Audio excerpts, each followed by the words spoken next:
O Evangelho segundo Lucas, capítulo 23. Jesus perante Pilatos. Levantando-se toda a assembleia, levaram Jesus a Pilatos. E ali passaram a acusá-lo, dizendo: encontramos este homem pervertendo a nossa nação, vedando para pagar tributo a César e afirmando-se ele o Cristo, o rei. Então lhe perguntou Pilatos: és tu o rei dos judeus? Respondeu Jesus: tu o dizes. Disse Pilatos aos principais sacerdotes e às multidões: não vejo nesse homem crime algum.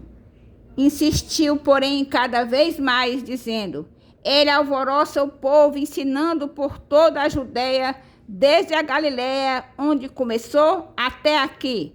Tendo Pilatos ouvido isto, perguntou se aquele homem era galileu. Ao saber que era da jurisdição de Herodes, estando este naqueles dias em Jerusalém, lhe remeteu.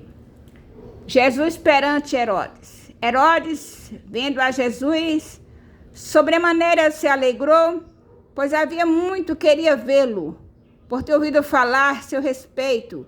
Esperava também vê-lo fazer algum sinal. E de muitos modos o interrogou. Porém, Jesus, nada lhe respondia.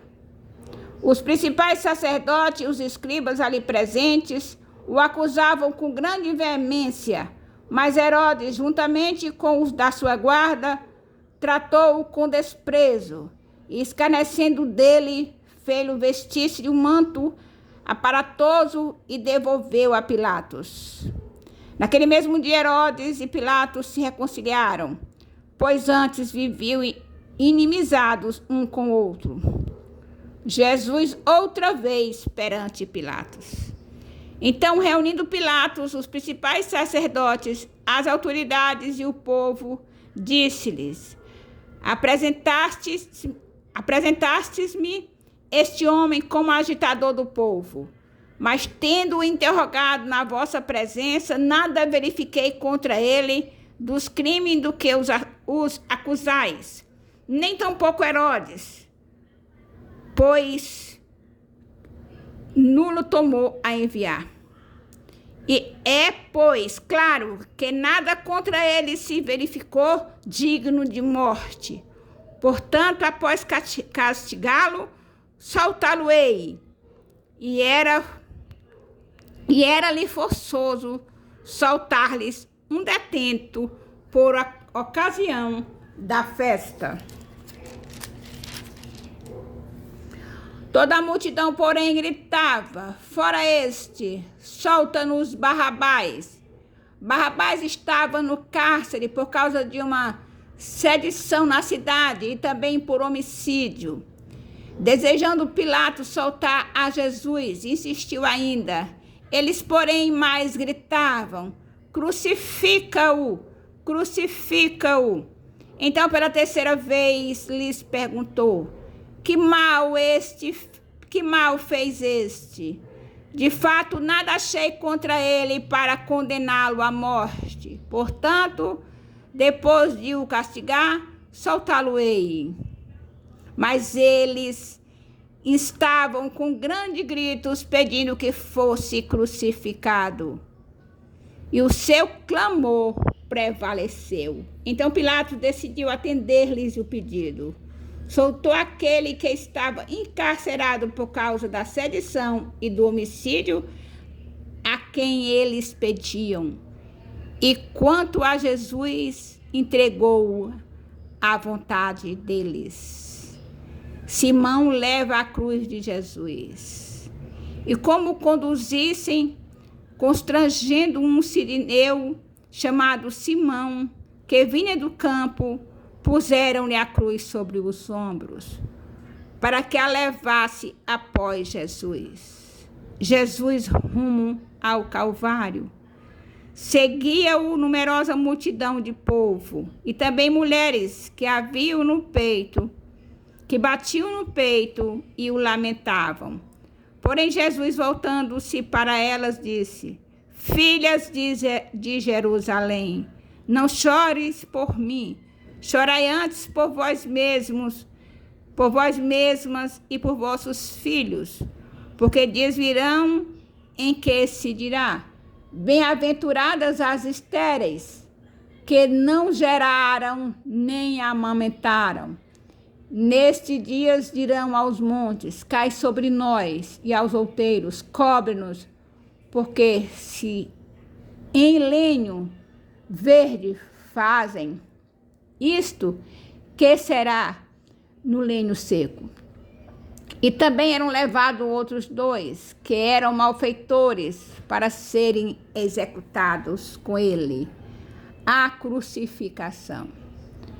Quando chegaram ao lugar chamado Calvário, ali o crucificaram, bem como os malfeitores, um à direita, outro à esquerda. Contudo, Jesus dizia: Pai, perdoa-lhes, porque não sabem o que fazem. Então, repartindo as vestes dele, lançaram sortes. O povo estava ali e a tudo observava. Também as autoridades zombavam e diziam: salvou os outros, a si mesmo se salve, se é de fato o Cristo de Deus, o escolhido.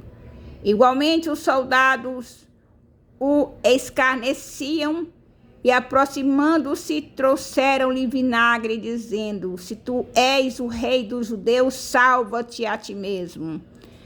Também sobre ele estava esta epígrafe, com letras gregas, romanas e hebraicas: este é o rei dos judeus.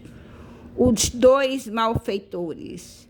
Um dos malfeitores crucificados blasfemava contra ele, dizendo: não és tu o Cristo? Salva-te a ti mesmo e a nós também.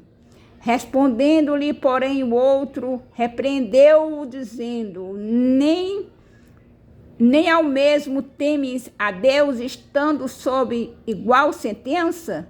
Nós, na verdade, com justiça, porque recebemos o castigo que os nossos atos merecem, mas este nenhum mal fez.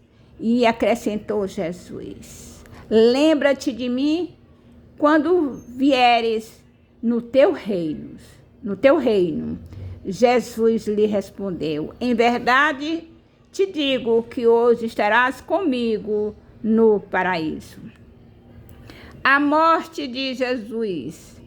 Já era quase a hora sexta, e escurecendo-se o sol, houve trevas sobre toda a terra até a hora 9, e rasgou-se pelo meio o véu do santuário. Então Jesus clamou em alta voz: Pai, nas tuas mãos entrego o meu espírito. E dito isto, expirou. Vendo o centurião o que tinha acontecido, deu glória a Deus, dizendo: verdadeiramente este homem era justo. E todas as multidões reunidas para esse espetáculo, vendo o que havia acontecido, retiraram-se a lamentar, batendo nos peitos. Entretanto, todos os conhecidos de Jesus e as mulheres que o tinham seguido desde a Galileia permaneceram a contemplar de longe estas coisas. O sepultamento de Jesus. E eis que certo homem chamado José, membro do Sinédrio, homem bom e justo, que não tinha concordado com o desígnio e ação dos outros, natural de Arimateia, cidade dos judeus, e que esperava o reino de Deus. Tendo procurado a Pilatos, pediu-lhe o corpo de Jesus. E tirando do madeiro, o envolveu no lençol de linho e depositou no túmulo aberto em rocha, onde ainda ninguém havia sido sepultado. Era o dia da preparação e começava o sábado. As mulheres que tinham vindo da Galileia com Jesus, seguindo, viram o túmulo e como o corpo fora ali depositado. Então se retiraram para preparar aromas e bálsamos. E no sábado descansaram segundo o mandamento. Louvado e exaltado seja o nome do Senhor. Aleluia.